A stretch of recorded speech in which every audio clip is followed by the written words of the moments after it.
YouTube open చేస్తే చాలు యూట్యూబర్స్తో సహా అందరూ పిక్కిల్స్ అనమాట. ఎక్కడ చూసినా పిక్కిల్స్ పిక్కిల్స్ పిక్కిల్స్ అని చెప్పేసి. సో సరే మనం కూడా ఆర్డర్ చేద్దామంటే ప్రైజెస్ ఏమో ఆకాశానికి అంతినాయి. అంత పెట్టబుద్ధి కాలేదు, మళ్ళీ అది బాగాలేకపోతే వేస్ట్ అని చెప్పి ఇంకా సరే ఇలా అవ్వదు అని చెప్పి మమ్మీతోని చికెన్ పిక్కిల్ అయితే పెట్టించిన అనమాట. నిజంగా టేస్ట్ అయితే చాలా బాగుంది. అసలు సాఫ్ట్గా కుక్ అయిన పీసెస్ కూడా చాలా యమ్మీగా ఉండే. సో మీకు కూడా యూజ్ అవుతుంది అని చెప్పి నేనైతే వీడియో పెడుతున్నా. ఒకప్పుడు అందరూ మ్యాంగో పిక్కిల్ పెట్టుకుంటున్నాయి సమ్మర్, బట్ ఇప్పుడు ఏంటో ప్రాన్స్, గోంగూర చికెన్ పిక్కిల్, మటన్ పిక్కిల్ అని పెడుతున్నారు.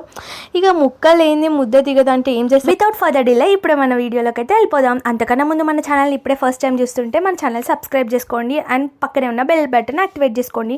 ఫస్ట్ అయితే మేము కేజీ చికెన్ తీసుకున్నాం. దాంట్లో నుంచి మొత్తం బోన్ పీసెస్ అయితే పక్కకు తీసేసుకున్నాం అనమాట. ఓన్లీ ఇది బోన్లెస్తోనే చేస్తే టేస్ట్ బాగుంటుంది అని చెప్పేసి చిన్న చిన్న పీసెస్కి అయితే కట్ చేయించుకున్నాం. విత్ బోన్ మీరు చేసుకోవాలనుకుంటే మీ ఇష్టం అనమాట. మేము ఇక్కడ బోన్లెస్ చేస్తున్నాం కాబట్టి ఈ కేజీ చికెన్లో నుంచి మనం బోన్ ఏదైతే ఉందో అదంతా తీస్తే 30 కేజీ అయితే అయిందనమాట. దాని తర్వాత ఈ పీసెస్ ఏవైతే మనం మంచిగా వాష్ చేసుకోవాలన్నమాట. లోపల ఉన్న బ్లడ్ అనేది పోయి 2 టైమ్స్ మంచిగా వాష్ చేసుకున్న తర్వాత దీన్ని సైడ్కి అయితే తీసుకోవాలి, మొత్తం వాటర్ స్టెయిన్ చేసి. దీంట్లో వచ్చేసి ఒక 1 స్పూన్ పసుపు అండ్ 1 స్పూన్ వచ్చేసి ఉప్పు రెండు తీసుకొని మంచిగా మిక్స్ చేసేసుకోవాలన్నమాట. మొత్తం ముక్కలకి అనేది పసుపు ఉప్పు అనేది పట్టాలి. సో ఫస్ట్ టైం చేసుకున్న వాళ్ళు కూడా ఈజీగా చేసుకోవచ్చు. ఒకవేళ ఫస్ట్ టైం చేసుకున్న వాళ్ళకి కొంచెం ఎలా వస్తుందో ఏంటో అని భయం ఉంటే మాత్రం ఇంకా కొంచెం తక్కువ క్వాంటిటీలో చికెన్ తీసుకొని చేసుకోండి. మీకు ఒకవేళ పర్ఫెక్ట్గా వచ్చింది అని అనిపిస్తే నెక్స్ట్ టైం కొంచెం క్వాంటిటీ అనేది పెంచవచ్చు. సో ఇక్కడ పసుపు ఉప్పు అయితే వేసింది మా మమ్మీ, నేనైతే మిక్స్ చేసేస్తున్నా. సో మనం ఒక్కరమే ఇండివిజువల్గా చేసుకునే బదులు ఎవరైనా హెల్ప్ తీసుకొని కలిసి చేసుకుంటే బెటర్. సో ఫస్ట్ టైం చేసుకున్న వాళ్ళు కానీ ఎవరైనా కూడా అది కొంచెం ఫ్రైయింగ్ చేయడం అదంతా కొంచెం టైం పడుతుంది కాబట్టి. అండ్ నెక్స్ట్ ఇక్కడ మాత్రం ఏ టైప్ ఆఫ్ ఆయిల్ కానీ ఏం యాడ్ చేయకుండా ఫస్ట్ ఇవంతా మనం ఉడకనివ్వాలన్నమాట. ఇప్పుడు మనం చికెన్ యాడ్ చేసుకున్నాం కదా, దాన్ని మిక్స్ చేస్తూ ఉండాలి. ఎందుకంటే అడుగు అంటుతుంది అంటారు కదా, మాడిపోతుంది. అందుకే ఈ చికెన్ అందులో వేసి ఉప్పు పసుపు వేసాం కదా, సో దాన్ని మొత్తం ఇలా ఉడకనివ్వాలి.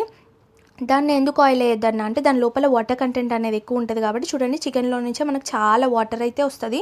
సో ఆ వాటర్ అంతా ఇంకిపోవాలన్నమాట. మొత్తం ఇంకిపోయిన తర్వాత నార్మల్గా ఫ్రై అయిపోయిన తర్వాత అవి ఏవైతే ఫ్రై అయినాయో దాన్ని సైడ్కి తీసేసుకొని ఆయిల్లో అయితే ఫ్రై చేసుకోవాలి, డీప్ ఫ్రై చేసుకోవాలి. ఇందాక ఏంటంటే అందులో ఉన్న వాటర్ అంతా ఎగిరిపోయే వరకు చేసుకున్న తర్వాత ఇప్పుడు ఫ్రై చేసుకోవాలి. ఈ ప్రాసెస్ కూడా చాలా జాగ్రత్తగా, మరీ గట్టిగా అవ్వద్దు, అలానే మరీ మెత్తగా ఉండొద్దు అనమాట. సో మీడియంగా అనమాట, గోల్డెన్ బ్రౌన్ వచ్చినప్పుడు తీసేసుకోవాలి. ఎందుకంటే చాలా ఎక్కువసేపు మీరు చేసినారు అనుకో ముక్క అనేది గట్టి పడిపోతుంది. అప్పుడు నములుతుంటే బబులింగం నవ్వినట్టు చూయింగంలా గట్టిగా అండ్ ఇక్కడ జా అనేది మస్తు పెయిన్ వస్తుంది అనమాట. అందుకే నార్మల్గా ఫ్రై చేసేసుకోవాలి. ఎక్కువ ఉడికే అవసరం లేదు, ఎందుకంటే ఆల్రెడీ బాయిల్ అయిపోయింది కాబట్టి తొందరగానే ఫ్రై అయిపోతుంది. ఇట్లా గోల్డెన్ బ్రౌన్ వచ్చినప్పుడు చేసుకోవాలి. దెన్ ఈ ప్రాసెస్ వచ్చేసి సేమ్ అందులోనే మనం ఆయిల్ వేసిన తర్వాత ఇందాక మనం ఫ్రై చేసుకున్నాం కదా, దానితో ఆయిల్ చల్లబడ్డాక గోరువెచ్చగా నార్మల్ హీట్లో ఉన్నప్పుడు మాత్రమే మనం అల్లం వెల్లుల్లి పేస్ట్ అయితే వేసుకోవాలన్నమాట. 3 స్పూన్స్ అయితే వేసుకున్నా. మరీ చల్లగా అవ్వదు, అలానే మరీ మేరుగా ఉండొద్దు అనమాట. నార్మల్గా ఉండాలి గోరువెచ్చగా. ఎందుకంటే అప్పుడే మనకి అల్లం వెల్లిగడ్డలో ఉండే ఏదైతే మనకి పచ్చివాసన అనేది పోతుంది. దాని తర్వాత చల్లగా అయిపోయిన తర్వాత నెక్స్ట్ ఇక్కడ నిమ్మకాయలు అనమాట. 3 నిమ్మకాయలు అంటే పెద్ద సైజ్ నిమ్మకాయలు 3 తీసుకున్నాం. సో దాన్ని అయితే మొత్తం స్క్వీజ్ చేసేసుకోవాలి సీడ్స్ లేకుండా. నెక్స్ట్ క్వాంటిటీ అనేది మొత్తం నేను ఈ గ్లాస్లా చెప్తున్నా చూడండి. 1.5 కప్ నేను ఇక్కడ కారం తీసుకుంటున్నా. సో టేస్ట్ ఇంకా మీకు ఇంకెక్కువ కారం తింటాం మేము అనుకుంటే మీరు కొంచెం ఇంకా ఎక్కువ కారం 2 కప్స్ అట్లా తీసుకోవచ్చు. దెన్ మనం ఉప్పు వచ్చేసి 1/2 కప్ తీసుకుంటున్నాం. ఎందుకంటే కారం ఎక్కువ అయిపోయినా అడ్జస్ట్ చేసుకోవచ్చు, కానీ ఉప్పు మాత్రం ఎక్కువ అయిపోతే ఏం చేయలేము. సో జాగ్రత్తగా చూసి వేసుకోండి ఉప్పు వేసుకునేటప్పుడు. అండ్ ఇక్కడ ఉప్పు కారం అయితే వేసేసుకున్న దాని తర్వాత నెక్స్ట్ మసాలాస్ అనమాట. సో మీరు పౌడర్ చేసుకోకపోతే ఫస్ట్ పౌడర్ చేసుకోండి. మేము అన్ని పౌడర్స్ ఉన్నాయి కూడా డైరెక్ట్ వేసుకుంటున్నాం. ధనియాల పౌడర్ వచ్చేసి మనకు 2 స్పూన్స్ అండ్ లవంగ అండ్ చెక్క పౌడర్ వచ్చేసి 1/2 స్పూన్ అనమాట. అండ్ నెక్స్ట్ జీలకర్ర మెంతుల్ పౌడర్ వచ్చేసి మనకి 1/2 స్పూన్.